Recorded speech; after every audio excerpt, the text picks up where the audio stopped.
Hello dear friend, welcome to our channel KNN tutorial. तो हम लोग जैसा कि पहले से ही CDP का बहुत सारे क्लासेस ले रहे हैं, तो उसी क्लासेस को कंटिन्यू करते हुए आज हमारा CDP का क्लास नंबर 9 होने वाला है, जिसमें हम लोगों ने एक टॉपिक लिया हुआ है जो कि है क्रिएटिविटी। अगर आपने इससे पहले हमारे सारे वीडियोस को नहीं देखा है और आप चाहते हैं JTET की तैयारी बेहतर हो आपकी, तो आप हमारे चैनल पे वो सारी वीडियोस को देख सकते हैं। और अगर आपको ये वीडियोस हमारा पसंद आता है, समझ में आता है, तो इसको लाइक कीजिएगा, सब्सक्राइब कीजिएगा हमारे चैनल को और साथ ही साथ इसे शेयर भी ज़रूर कीजिएगा।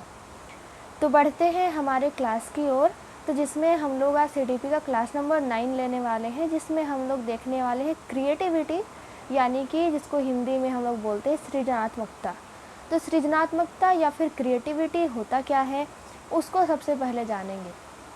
तो हमारे माइंड में डिफरेंट जो आइडियाज़ आते हैं, लोगों से हट करके, जो लोग जनरली सोचते हैं उससे हट करके हमारे दिमाग में अगर कोई थॉट आता है, कोई नए आइडियाज़ आते हैं, तो उसको हम लोग क्रिएटिविटी बोल सकते हैं। बट उसके लिए एक कंडीशन होना चाहिए कि वो आपका बिल्कुल ही यूनिक होना चाहिए और वो ओरिजिनल होना चाहिए, आपका खुद का होना चाहिए, किसी का कॉपी किया हुआ नहीं होना चाहिए। तो देख लेते हैं कि इसको हम लोगों ने किस प्रकार से डिफ़ाइन किया हुआ है नीचे। तो जैसे कि इस पिक्चर से आपको समझ में आ रहा होगा कि दिमाग में विभिन्न प्रकार के थॉट हैं, बहुत सारे आइडियाज़ हैं। तो ये सारी होती है क्रिएटिविटी, हमारी माइंड में ही जो आती है। हमारे माइंड में बहुत सारे थॉट्स आते हैं, हमारे बहुत सारे आइडियाज़ आते हैं, जिनको हम लोग क्रिएटिविटी बोल देते हैं। पर सर्टेन कंडीशन को फुलफिल करने के बाद ही हम उसको क्रिएटिविटी बोल सकते हैं, अदरवाइज़ हर एक चीज़ क्रिएटिविटी नहीं होती है। जैसे देखिए, सृजनात्मकता जो होती है वो क्या है, जैसे इसमें लिखा हुआ है सृजनात्मकता या फिर रचनात्मकता। सृजनात्मकता को ही हम लोग यहाँ पर रचनात्मकता वर्ड भी दे रहे हैं, तो इस पर बिल्कुल भी कंफ्यूज नहीं होना है कि क्रिएटिविटी, सृजनात्मकता और रचनात्मकता तीनों सेम चीज़ें हैं, बस लिखने का उनका ढंग अलग है और उनमें सेंटेंस का कुछ अलग यूज़ किया गया है, बट उनका मीनिंग सेम ही होता है। तो क्या होता है रचनात्मकता? तो किसी वस्तु, विचार, कला, साहित्य से संबंध किसी समस्या का समाधान निकालने आदि के क्षेत्र में कुछ नया रचने, कुछ आविष्कृत करने या फिर उसको पुनर्सृजित करने की जो प्रक्रिया है, उसी को हम लोग सृजनात्मकता कहते हैं, ये कहा जा रहा है।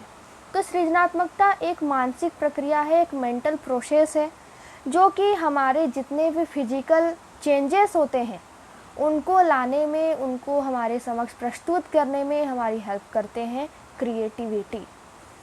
तो क्रिएटिविटी के संदर्भ में हम लोगों का जो व्यक्तिगत अनुपात है और उसका जो प्रशिक्षण का अनुपात है, दोनों ही अलग अलग होता है। व्यक्तिगत विभिन्नताएं भी क्रिएटिविटी को बहुत हद तक प्रभावित करते हैं। जिन बच्चों का IQ लेवल अच्छा होता है, जिनका जो हम लोग जिनको पढ़ लिए थे पहले, जिसको इंटेलिजेंस क्वोशिएंट बोल रहे थे, IQ बोल रहे थे, आप लोगों ने देखा होगा कि उसमें इंटेलिजेंस क्वोशिएंट जिसका 100 प्लस है, वे लोग थोड़े से अच्छे होते हैं, नॉर्मल लेवल के वो बच्चे होते हैं। उसी प्रकार से 200 से ऊपर वाले बहुत ज़्यादा प्रतिभाशाली बालक होते हैं। तो आप इस चीज़ पर ध्यान दे सकते हैं कि जो प्रतिभाशाली बालक होते हैं, जिनकी IQ सबसे ज़्यादा हाईएस्ट होती है, इस प्रकार के बालकों में क्रिएटिविटी भी ज़्यादा पाई जाती है। तो हम लोग ये बोल सकते हैं कि उनका IQ लेवल जो होता है वो भी उनकी क्रिएटिविटी को प्रभावित करता है। जितना अच्छा IQ लेवल होगा उतना ही अच्छा उनकी क्रिएटिविटी होगी, ये कहा जाए।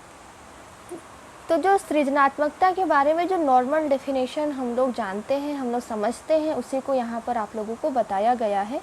लेकिन जो हमारे मनोवैज्ञानिक होते हैं, उनके संदर्भ में वे किस प्रकार के अर्थों को बताते हैं सृजनात्मकता के बारे में, उसको भी हमें देखना ज़रूरी है।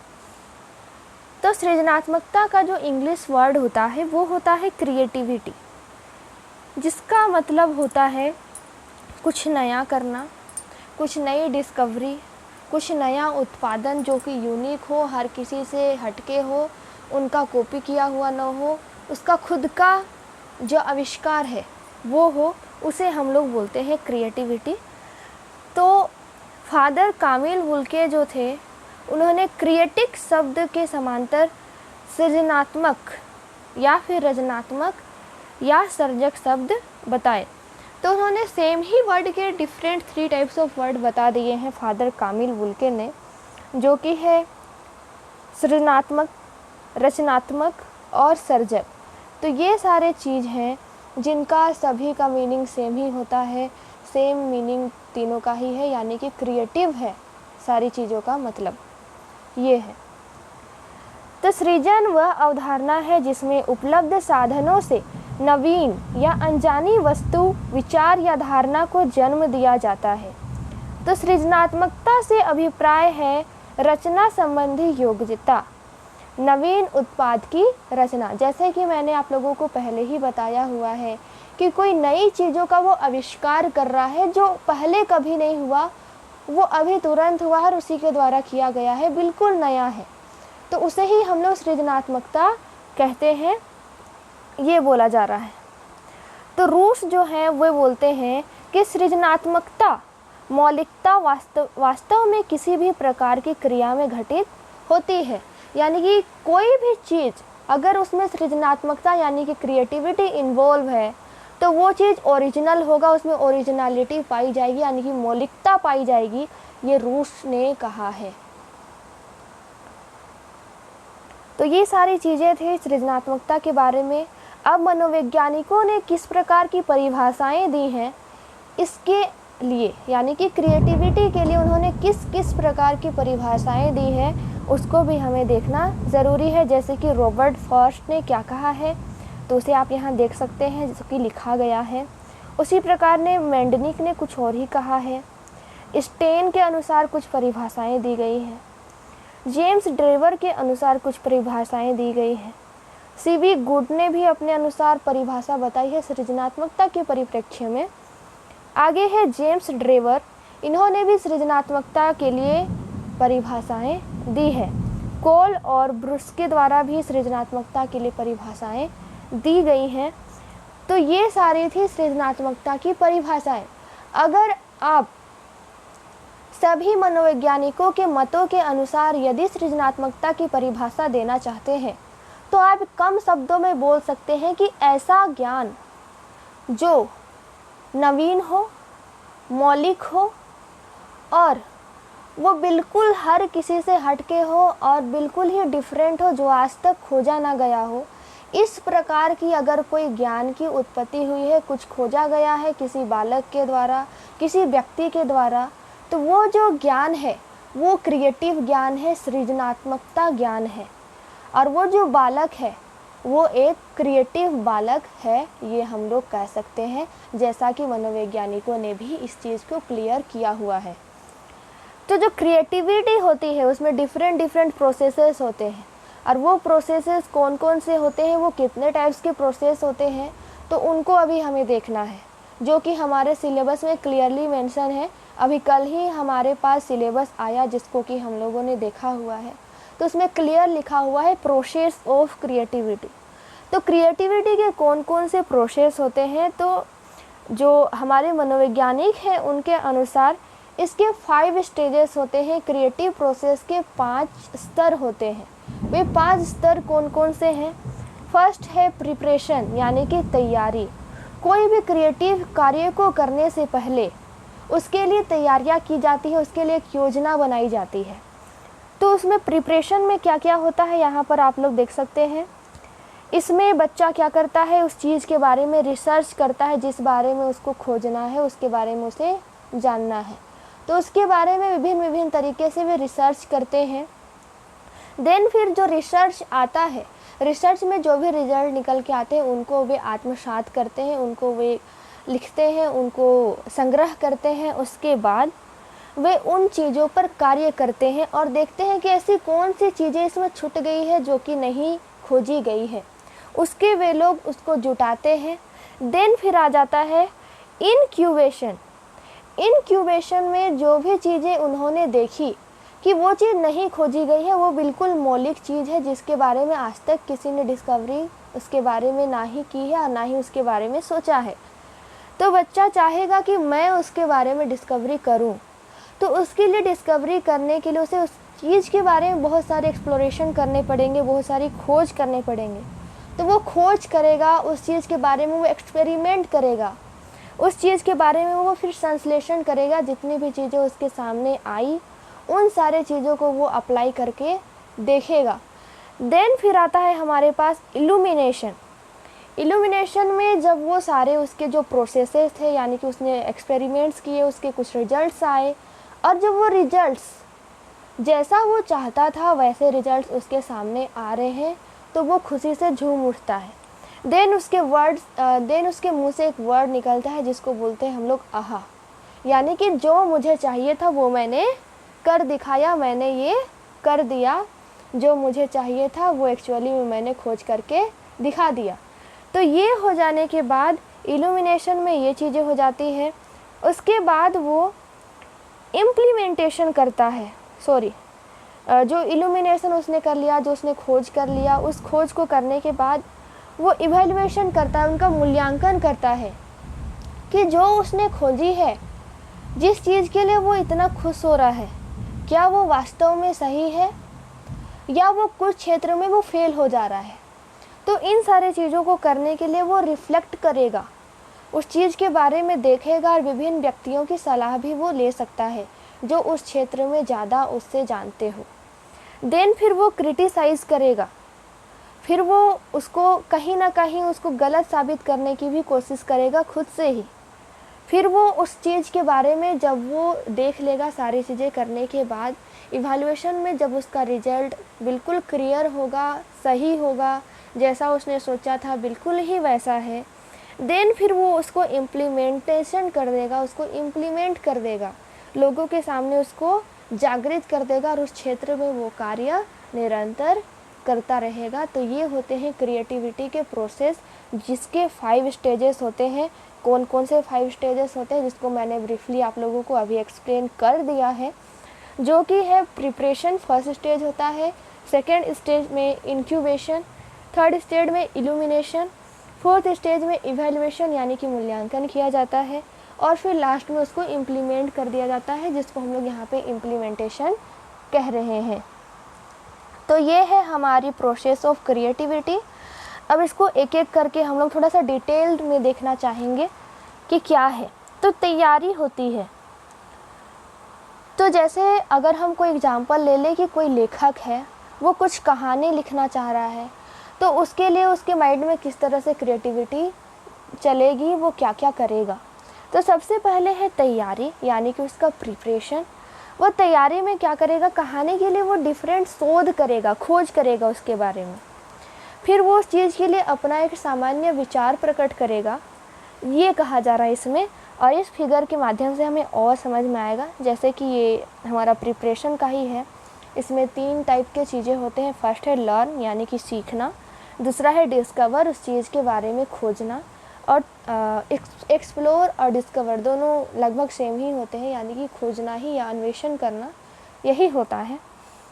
तो इसमें बच्चा क्या करता है, वो थिंक, यानी कि वो सोचता है और उस चीज़ के बारे में वो अध्ययन करता है, विस्तृत अध्ययन करता है, और उसके वो बहुत सारे फिर बाद में एक्सपेक्ट निकालता है। बट तैयारी में सिर्फ वो इतना ही करेगा कि वो उसके बारे में सोचेगा, उसके बारे में विस्तृत रूप से अध्ययन करेगा प्रिपरेशन के स्टेज में। और इस क्षेत्र में बच्चे में क्वालिटीज़ क्या क्या होंगी, तो वो वंडर होगा, यानी कि उसके सामने अभी जो भी चीज़ आने वाली है उससे वो परिचित नहीं है, बाद में वो उन चीज़ों से परिचित होगा। सेकेंड है क्यूरियोसिटी।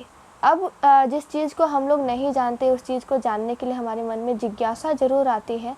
तो इस कारण से इस स्टेज में बच्चे में क्यूरियोसिटी बहुत ज़्यादा होगी। फिर है ओपन माइंडनेस। फिर इस समय उसका खुला दिमाग होगा, यानी कि वो डिफरेंट एस्पेक्ट से सोच रहा होगा बच्चा, और वो उस चीज़ के बारे में खोजना चाह रहा होगा। तो ये है तैयारी। सेकेंड हमारे पास है इंक्यूबेशन। इंक्यूबेशन में क्या करेगा, जैसे हम लोगों ने ऊपर लेखक का एग्जाम्पल लिया था और उसी को हम लोग लेके चल रहे हैं। तो वो जैसे उसने खोज किया, उसके बारे में उसने पढ़ा, कहीं कहीं से शोध किया, तो फिर वो उसके अपने डेली लाइफ जो है उससे वो रिलेट करके देखेगा, और उसके बारे में अपने विचार मंथन वो करेगा। तो ये करता है इंक्यूबेशन के क्षेत्र में कोई भी बालक। तो इंक्यूबेशन में बच्चा क्या करेगा, वो सुनेगा चीज़ों को, उसको अपने अंदर आत्मसात करेगा और फिर उस चीज़ के लिए वो जो उसे करना है वो उसे करके दिखा देगा इंक्यूबेशन के क्षेत्र में।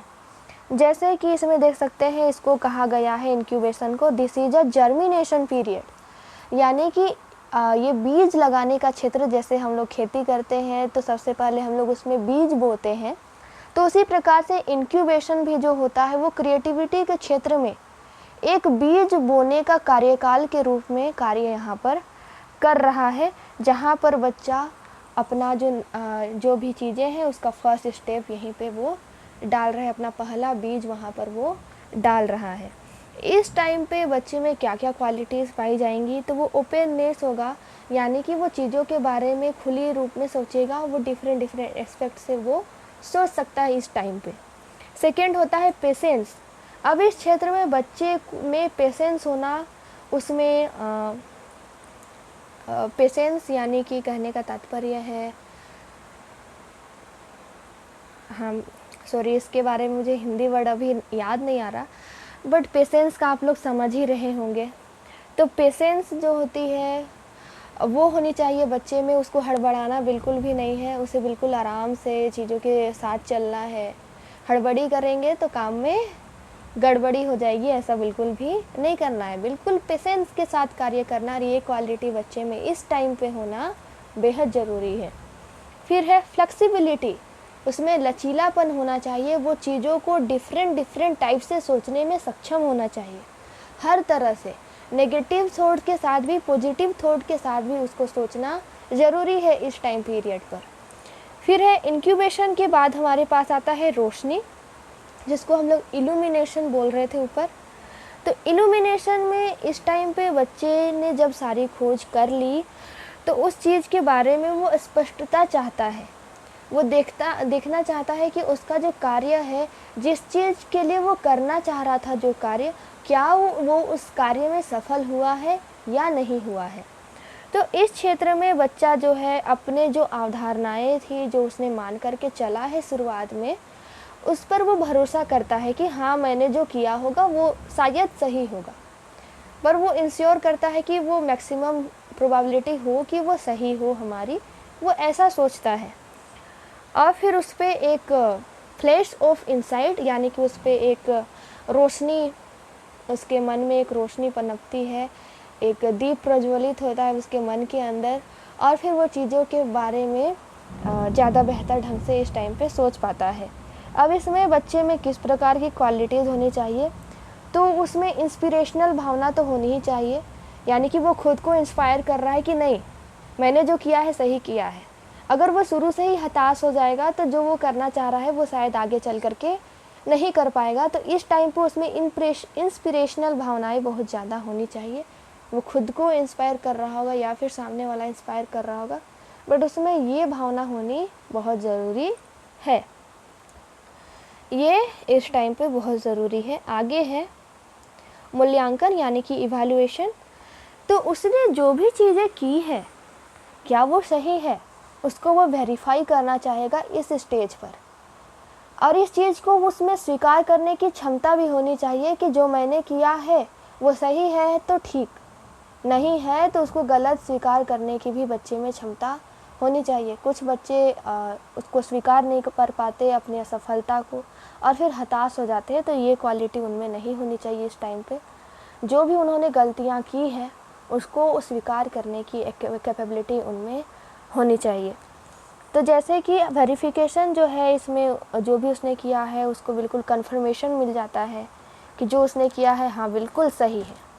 ये कंफर्मेशन मिल जाने के बाद इसमें भी सेम टाइप की क्वालिटीज़ ही होनी चाहिए जैसे पिछले वाले में है, इंस्पिरेशनल क्वालिटी इसमें भी होनी चाहिए। क्योंकि यदि बच्चे का वो मान लीजिए कि असफल हो गया और वो खुद को इंस्पायर नहीं कर पा रहा है, वो खुद को कुंठित महसूस कर रहा है, वो सोच रहा है कि अरे मैं ये नहीं कर पाया, शायद मैं आगे चलकर भी नहीं कर पाऊँगा।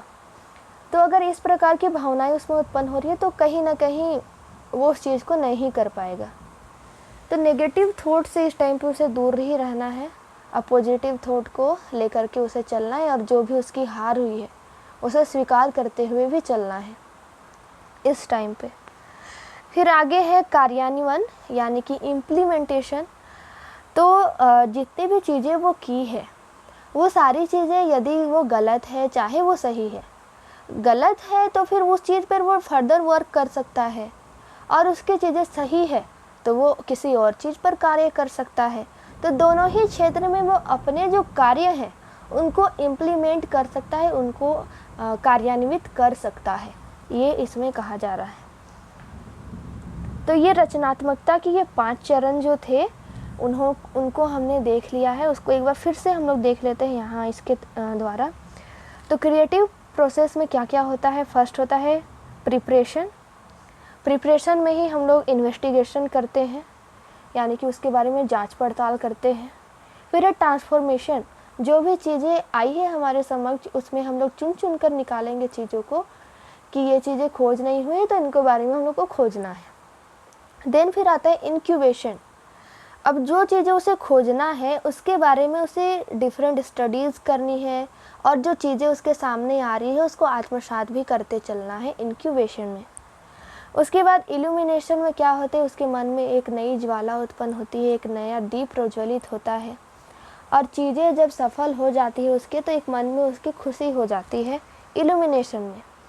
फिर वेरिफिकेशन में चीज़ों को वो वेरीफाई करना चाहता है कि जो चीज़ें उसने खोज की है क्या वो सही है, क्या वो गलत है, वो क्या है, उस चीज़ के बारे में वेरीफाई करना, ये उसका स्टेप होता है। एंड लास्ट स्टेप होता है इम्प्लीमेंटेशन, जो भी उसने कार्य किया है उसको इम्प्लीमेंट कर देना, ये हमारा लास्ट प्रोसेस होता है।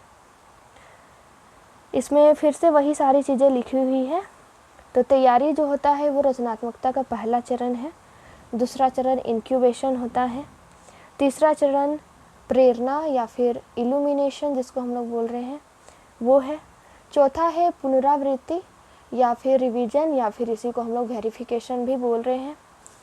और पांचवा होता है कार्यान्वयन या फिर इम्प्लीमेंटेशन जिसको कहा गया है ऊपर में। तो रचनात्मक जो जितनी भी रचनात्मक प्रक्रियाएं थी उसके बारे में हम लोग यहाँ तक पढ़ चुके हैं।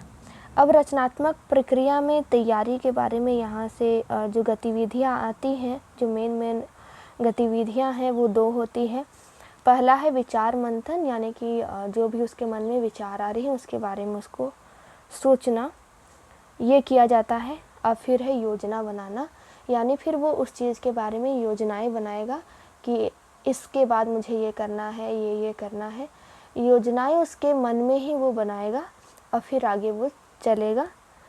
उसके बाद है उष्मायन, जिसको हम लोग क्या कह रहे हैं, इंक्यूबेशन कह रहे हैं। इंक्यूबेशन को अगर एग्ज़ाम में आपका उष्मायन के नाम से आता है तो बिल्कुल भी डरना नहीं है, वो इंक्यूबेशन ही है जिसमें हम लोग चीज़ों के बारे में स्टडी कर रहे हैं, उसका शोध कर रहे हैं, उसके एक्सपेरिमेंट कर रहे हैं और उससे कुछ रिजल्ट निकला रहे हैं, ये होता है उष्मायन। तो अगर और ज़्यादा क्लियर करना है तो इससे भी हम लोग देख सकते हैं। फर्स्ट है आइडेंटिफाई अ गोल, विश और अपॉर्चुनिटी। तो हम लोग को सबसे पहले अपना लक्ष्य निर्धारित करना है, हमारे गोल को जो है उसे पाना है, या फिर उस जो हम लोगों को अपॉर्चुनिटी मिला है, जो मौका मिला है, उसको हम लोगों को सही साबित करना है। फिर है गैदर इनपुट एंड इंसाइट। उसके बाद हम लोगों को जो भी चीज़ें हैं उस चीज़ के बारे में उन सारी चीज़ों को गैदर करना है, जुटाना है, और फिर उस चीज़ों को जुटाने के बाद, उन चीज़ों के बारे में जानने के बाद, शोध करने के बाद हमारे मन में एक नई भावना को उत्पन्न करना है। उसके बाद है क्लैरिफाई द चैलेंज। अब हमारे समक्ष जो भी चैलेंज आया है उसे हमें क्लियर करना है, क्या वो सही है, क्या वो गलत है। गलत और सही के बीच में कोई बॉर्डर लाइन नहीं छोड़ना है, या तो फिर सही पे रहना या फिर गलत पे रहना है, ये कहा जा रहा है। फिर है 4 नंबर जनरेट आइडियाज़। अब अगर वो क्लियर है हमारे सामने, वो प्रॉब्लम हमारे सामने क्लियर है, तो उस प्रॉब्लम के बारे में, उसको सॉल्व करने के बारे में हमारे मन में नई नई भावनाएं उत्पन्न करना। फिर है प्रोटोटाइप एंड स्ट्रेंथन, यानी कि जो भी चीज़ें हम लोगों ने यहाँ पर सीख लिया है उसको हम लोग उस पर शोध करेंगे, उस पर विचार करेंगे और उसको और ज़्यादा मजबूत करेंगे, अपने प्लान को, अपने आइडियाज़ को। फिर है 6 नंबर में प्लान फॉर एक्शन। अब जो हमने प्लान बनाया है कार्य करने के लिए, अब उस प्लान के लिए हमें कार्य करना प्रारंभ करना है। और फिर लास्ट में है जो हमने कार्य किया है उसको इवैल्यूएट करना है और उसको इम्प्लीमेंट कर देना है लास्ट 7th प्रोसेस में। तो ये है यूनिवर्सल क्रिएटिव प्रोसेस। तो यहाँ तक हमारा क्रिएटिव प्रोसेस था। यहाँ पर हम लोग 3 प्रोसेस के रूप में ले रहे हैं, यहाँ पर प्रिपरेशन, इंक्यूबेशन और इल्यूमिनेशन, जो कि ऊपर स्पष्ट रूप से आप लोगों को बता दिया गया है। बट अगर फिर भी क्लियर नहीं है तो आप इसे एक बार ज़रूर देख सकते हैं। बढ़ते हैं आगे। नेक्स्ट है हमारा सृजनात्मकता के तत्व या फिर एलिमेंट्स ऑफ क्रिएटिविटी। तो सृजनात्मकता के 4 तत्व होते हैं।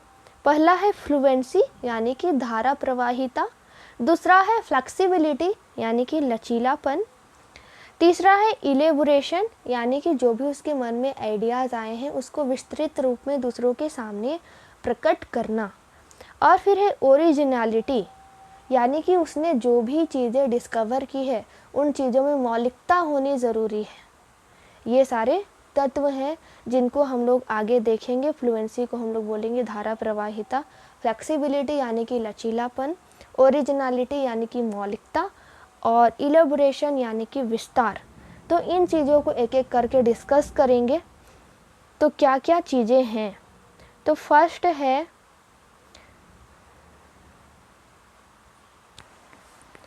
तो जैसा कि यहाँ आप लोग देख रहे हैं कि गिलफोर्ड ने रचनात्मकता के बारे में कुछ बताया है और इन्होंने कहा है कि जो क्रिएटिव थिंकिंग है, जो हमारी रचनात्मक सोच है, वो अवसारी सोच है, यानी कि वो डाइवर्जेंट थिंकिंग है। अब डाइवर्जेंट थिंकिंग क्या होता है उसको हम लोग बाद में डिस्कस करेंगे इसी क्लास में। तो चलिए बढ़ते हैं। तो गिलफोर्ड ने ही 4 प्रकार के ये जो थे हम लोग जिनको बोल रहे हैं फ्लेक्सिबिलिटी, ये सारी चीज़ें जो हम लोग अभी ऊपर डिस्कस कर चुके हैं, इन सारी चीज़ों के बारे में इन्होंने ही कहा था कि 4 प्रकार के तत्व होते हैं किसी भी क्रिएटिविटी के प्रोसेस में। तो फर्स्ट है वाक्पटुता, यानी कि वाक्पटुता को क्या बोला गया था यहाँ पर देखिए, फ्लुएंसी यानी कि धारा प्रवाहिता या फिर वाक्पटुता। किसी भी चीज़ में धारा प्रवाहिता होनी चाहिए, वो चीज़ जो है उसमें किसी भी चीज़ को बिल्कुल सिलसिलेवार होनी चाहिए वो चीज़ें। ऐसा नहीं कि बीच में कुछ मिसिंग है, ऐसा नहीं होना चाहिए, बिल्कुल सिलसिलेवार होनी चाहिए। जो भी चीज़ें हम लोग सोच रहे हैं, बातचीत कर रहे हैं या फिर कुछ भी है, जो भी क्रिएटिव चीज़ें करना चाह रहे हैं उसमें। फिर है नम्रता, यानी कि उसमें फ्लेक्सिबिलिटी होनी चाहिए, लचीलापन होना चाहिए। वो सिर्फ एक ही चीज़ के लिए कार्य कर रहा हो ऐसा नहीं होना चाहिए। वो अगर हम लोग डिफरेंट डायरेक्शन से भी उस चीज़ को देख रहे हैं तो वो हमारे लिए कार्य की होनी चाहिए। फिर है मौलिकता, यानी कि ओरिजिनलिटी, वो किसी का डुप्लीकेट नहीं होना चाहिए, वो खुद का आविष्कार किया हुआ होना चाहिए, ओरिजिनल होना चाहिए, ये कहा जा रहा है। फिर है विस्तार, यानी कि इलोबरेशन। अब वो जो चीज़ें आपने खोज ली है उसको आप लोगों को विस्तार करने की क्षमता भी होनी चाहिए, दूसरों के सामने समझाने की क्षमता भी होनी चाहिए, ये कहा जा रहा है गिलफोर्ड के द्वारा। उसी प्रकार से स्टर्नबर्ग आए, इन्होंने क्रिएटिविटी के 5 कंपोनेंट बता दिए, 5 तत्व बता दिए। और वो 5 कंपोनेंट कौन कौन से? पहला है एक्सपर्टीज़, यानी जिस चीज़ के बारे में भी हम लोग खोजना चाह रहे हैं उसमें पहला तो ये होना चाहिए कि उस चीज़ में आप एक्सपर्ट हो, उस चीज़ के बारे में आप में एक्सपर्टीज़ होनी चाहिए। दूसरा है इमेजिनेटिव थिंकिंग स्किल, यानी कि आप इमेजिनेशन के द्वारा भी उस चीज़ को अच्छी प्रकार से सोच पा रहे हैं, ये क्षमता आप में होनी चाहिए। फिर एक वेंचरसम पर्सनालिटी, यानी कि आप में रिस्क लेने की क्षमता भी होनी चाहिए। आप ऐसा नहीं कि रिस्क लेने के डर से आप उस चीज़ के बारे में खोज ही नहीं रहे हैं, ऐसा बिल्कुल भी नहीं करना है। जो भी चीज़ आपको करना है आगे चल के, तब जब तक आप उस चीज़ में रिस्क नहीं लेंगे तब तक वो चीज़ नहीं होगी। तो कोई भी चीज़ में पहले तो रिस्क लेना ज़रूरी होता है, उसमें रिस्क लेने की कैपेबिलिटी भी उस व्यक्ति में होनी चाहिए। फिर इंट्रिंसिक मोटिवेशन, उसमें आंतरिक प्रेरणा बहुत ज़रूरी है। ऐसा नहीं कि सिर्फ दूसरा ही उस पर जोर डाल डाल के करवा रहा है, ऐसा नहीं होना चाहिए। उस व्यक्ति में खुद में वो आत्म प्रेरणा होनी चाहिए, वो खुद को ही मोटिवेटर वाला फीलिंग उसमें होनी चाहिए और वो खुद को मोटिवेट कर पाने में सक्षम होना चाहिए, तभी वो उस चीज़ पे बेहतर ढंग से कार्य कर पाएगा। फिर एक क्रिएटिव एनवायरनमेंट, अब उसके सामने जो वातावरण है वो क्रिएटिव वातावरण उसको दिया जाना चाहिए, तब उस पे उसका जो क्रिएटिविटी है वो बेहतर हो पाएगा। तो एक सृजनात्मक व्यक्ति जो है उसकी कुछ कुछ विशेषताएं भी होती है। क्या क्या विशेषताएं हैं? पहला है उसकी स्मरण शक्ति बहुत ज़्यादा होती है। दूसरा है वो अपने विचारों और जो अपने द्वारा किए गए कार्य हैं उस व्यक्ति के द्वारा, उन कार्यों को वो दूसरों के सामने प्रकट कर पाता है। उसके बाद है वह दूसरे व्यक्तियों की तरह जीवन ना जी करके वो एक नए तरीके से अपने जीवन को जीना चाहता है और इस प्रकार की सोच उसमें पाई जाती है। उसमें जिज्ञासापूर्ण प्रवृत्ति पाई जाती है, वो क्यूरियस होता है चीज़ों को लेकर के। फिर है उसमें लोगों के साथ समायोजन करने की जो क्षमता होती है वो अच्छी होती है। उस बालक में, वो व्यक्ति है या फिर बालक है, उसमें एकाग्रता की भावना अच्छा होता है और वो किसी भी चीज़ को अगर कार्य कर रहा है तो बिल्कुल अटेंशन के साथ उस कार्य को करता है, बिल्कुल एकाग्र होकर के उस कार्य को वो करता है। फिर है आशावान एवं दूर की सोच रखने वाले होते हैं, यानी कि वो दूर का सोचता है, छोटी छोटी चीज़ों से वो संतुष्ट होने वाला नहीं है, उसको कुछ बड़ा करना होता है, जिज्ञासु प्रवृत्ति का होता है। फिर वो कोई भी कार्य जब करते हैं तो उस चीज़ के लिए उनको निर्णय लेने के लिए 10 बार सोचना नहीं पड़ता है, वो तुरंत ही डिसीजन लेकर के और उसके निष्कर्ष तक भी पहुंच जाते हैं। उनका जो अभिव्यक्ति का जो गुण है वो बहुत अच्छी होती है और दूसरों के सामने वो अभिव्यक्ति अच्छी प्रकार से कर पाते हैं। और अगर उनके सामने परिस्थितियाँ अगर आती हैं तो विपरीत परिस्थितियों में भी उनमें समायोजन करने की क्षमता पाई जाती है, यानी कि जैसा उनको इन्वायरमेंट दिया जाता है उसी इन्वायरमेंट में ढल जाने की प्रवृत्ति उनमें पाई जाती है एक सृजनात्मक व्यक्ति में। उसी के साथ साथ है उसका जो बिहेवियर होता है वो फ्लेक्सिबल होता है, लचीला होता है। उसमें जो कल्पना शक्ति होती है यानी कि इमेजिनेशन पावर जो होती है वो बहुत ज़्यादा होती है और वो दूसरों के सामने कोई भी चीज़ को इलेबोरेट करने में, विस्तृत रूप से समझाने में सक्षम होता है। और कोई भी प्रॉब्लम उसके सामने आ जाए तो उसको डिफरेंट टाइप से सॉल्व करने के लिए उसके बहुत सारे तरीके होते हैं। उसमें किसी भी चीज़ को कर जाने की जो आनंद की भावना होती है, हर्ष की भावना होती है, वो उसमें बहुत होती है और वो अपने कार्यों को लेकर के बहुत ज़्यादा सतर्क होते हैं और बहुत ज़्यादा उत्तरदायित्व होते हैं, यानी कि कर्तव्यनिष्ठ होते हैं किसी भी कार्य को लेकर के। तो ये सारे थे क्रिएटिव बच्चों के गुण। तो इसमें वही सारी चीज़ों को लिखा गया है। फर्स्ट है अवेयर ऑफ क्रिएटिविटी, जिसको मैंने आप लोगों को अभी बता दिया है। वो अपनी सृजनात्मकता को लेकर के चिंतित होते हैं और उसके बारे में सजग होते हैं। ओरिजिनल होता है, उनकी जो क्रिएटिव चीज़ें होती हैं उसमें मौलिकता पाई जाती है। इंडिपेंडेंट होते हैं, वो स्वतंत्र होते हैं, किसी पे डिपेंड नहीं होते। रिस्क टेकर होते हैं, वे किसी भी प्रकार का जोखिम उठाने में सक्षम होते हैं और उस जोखिम उठाने से डरते नहीं हैं। एनर्जेटिक होते हैं, ऊर्जावान होते हैं अपने कार्यों को लेकर के। सेंस ऑफ ह्यूमर, उनके पास जो सेंस ऑफ ह्यूमर होता है वो बहुत अच्छा होता है। क्यूरियस होते हैं, जिज्ञासु होते हैं। इमेजिनेटिव होते हैं, कल्पनाशील होते हैं। Attracted to complexity and ambiguity, यानी कि जो भी उनके सामने जटिल चीज़ें आती हैं उनको करने में उन्हें बहुत मज़ा आता है। एक्सप्रेसिव होते हैं, वो चीज़ों को दूसरे के सामने अभिव्यक्त करने में बहुत ज़्यादा सक्षम होते हैं। ओपन माइंडेड होते हैं, खुले दिमाग के होते हैं। थोरो होते हैं, चीज़ों को विस्तृत रूप से समझना चाहते हैं, विस्तृत रूप से बताना चाहते हैं। नीड्स अलोन टाइम, अब इस प्रकार के व्यक्ति ना अकेले रहना पसंद करते हैं। परसेप्टिव होते हैं, इमोशनल होते हैं, भावनात्मक होते हैं। एम्फैथिक और अल्ट्रिस्टिक होते हैं, यानी कि अगर कोई गलती हो जाए तो उन्हें जल्दी से सुधार करने में सक्षम होते हैं इस प्रकार के बालक। तो ये सारे गुण थे हमारे सृजनात्मक व्यक्ति के या फिर बालक के। तो कोई भी बालक में इस प्रकार के गुण पाए जाते हैं तो आप समझ जाइए कि वो बहुत ज़्यादा क्रिएटिव है। तो उनको पहचानने का यही सारे तरीके हैं। अब हम लोग सृजनात्मकता बच्चों में कैसे विकसित कर सकते हैं? तो फर्स्ट ये हो सकता है कि हमें उसे एक्सप्रेस करने की, अपनी भावनाओं को व्यक्त करने की स्वतंत्रता दी जानी चाहिए उसे। दूसरा है मौलिकता एवं लचीलेपन के गुणों को विकसित करने का प्रयास किया जाना चाहिए।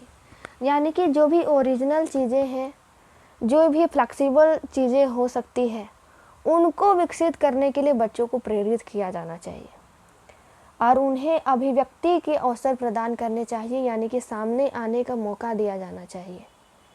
डर और झिझक को भी दूर किया जाना चाहिए। इससे बच्चों को हतोत्साहित नहीं करना चाहिए, उसका मनोबल बढ़ा करके उसके डर और झिझक को दूर करना चाहिए। उसे एक अच्छा वातावरण दिया जाना चाहिए, उसमें अच्छी प्रकार की आदतों का विकास किया जाना चाहिए, उसमें सृजनात्मकता विकसित करने के लिए नए नए उपकरण को दिए जाना चाहिए और उसकी व्यवस्था भी करनी चाहिए और उस उपकरण को इस्तेमाल करने के तरीके भी सिखाए जाने चाहिए। उसी प्रकार से नए नए तकनीकों का भी यूज करना चाहिए। ठीक है, आगे है हमारा सृजनात्मकता को विकसित करने के लिए हमारा जो पाठ्यक्रम है उसमें कुछ क्रिएटिव चीज़ों को डालने का प्रयास करना चाहिए, जिससे उसमें क्रिएटिव एनवायरनमेंट का भी डेवलपमेंट हो जाए और बच्चा क्रिएटिव भी बन जाए।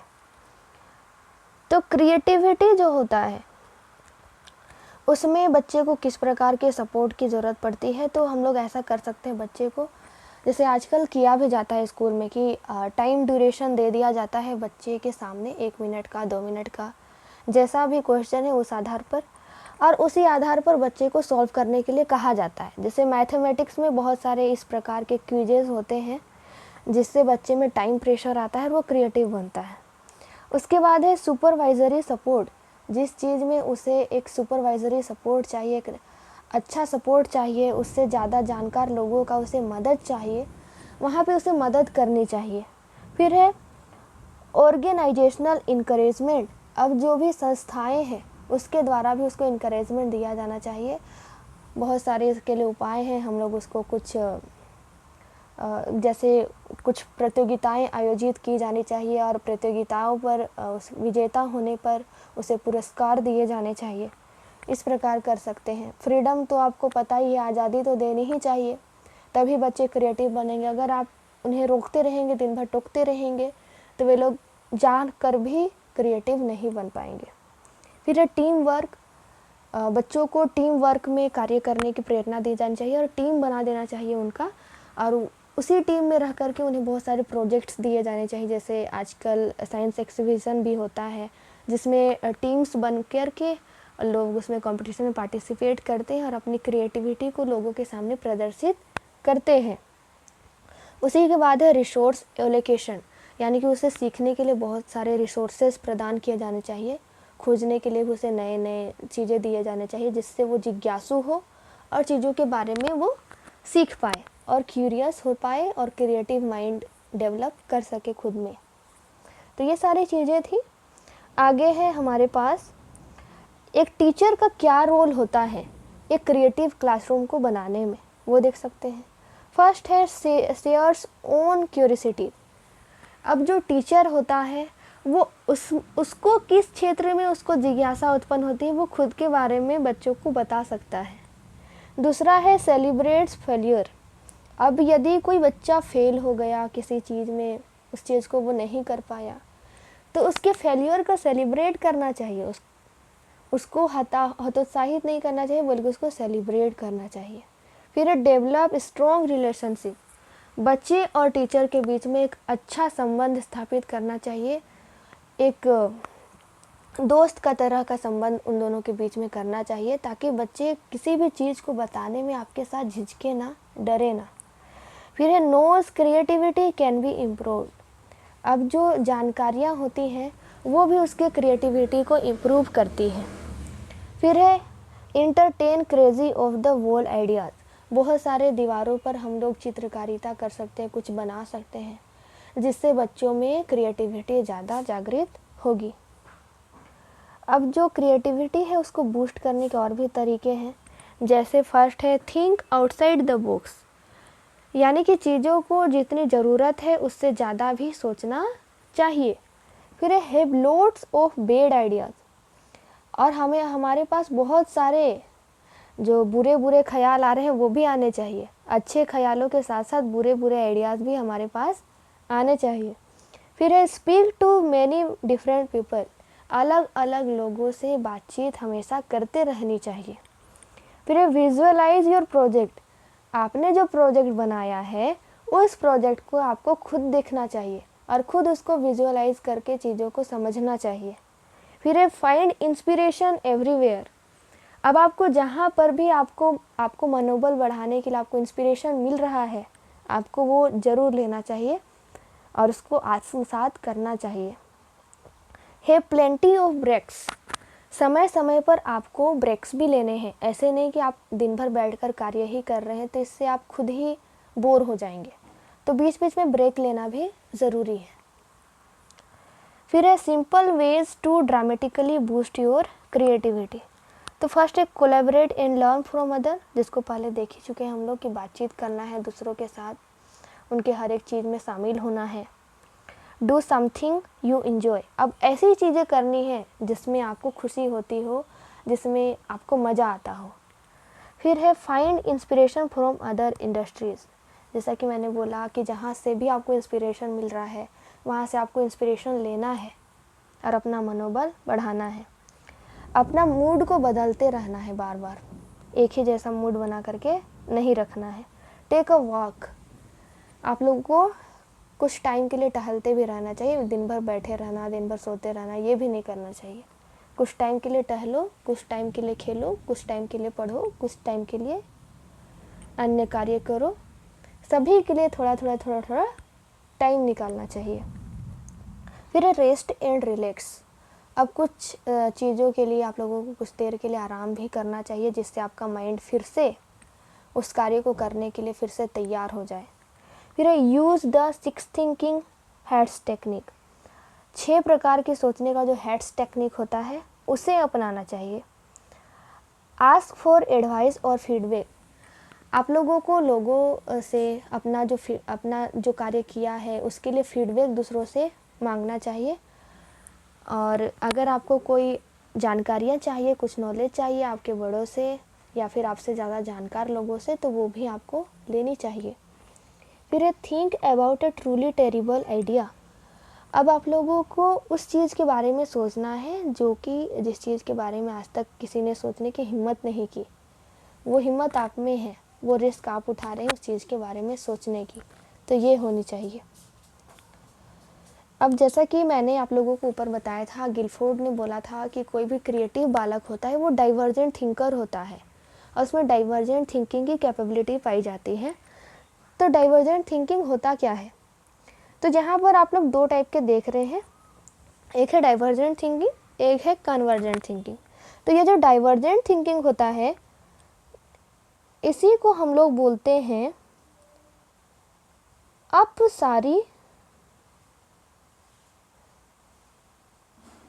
अपसारी चिंतन, और ये जो कन्वर्जेंट थिंकिंग है इसी को हम लोग बोलते हैं अभिसारी चिंतन।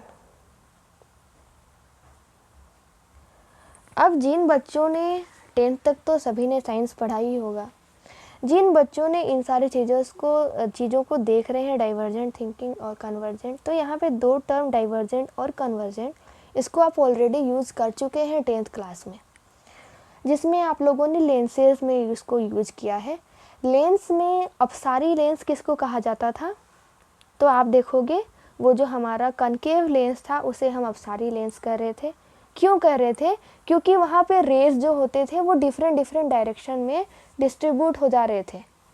और हम लोग कन्वर्जेंट लेंस किसको बोल रहे थे, तो हम उसे कॉन्वेक्स लेंस को बोल रहे थे कन्वर्जेंट लेंस। क्यों कर रहे थे, क्योंकि वो सारे रेज को एक जगह पे ला करके इकट्ठा कर रहा था। तो कहीं ना कहीं डाइवर्जेंट का मतलब होता है चीज़ों को बिखेर देना, और कन्वर्जेंट का मतलब होता है चीज़ों को समेटना।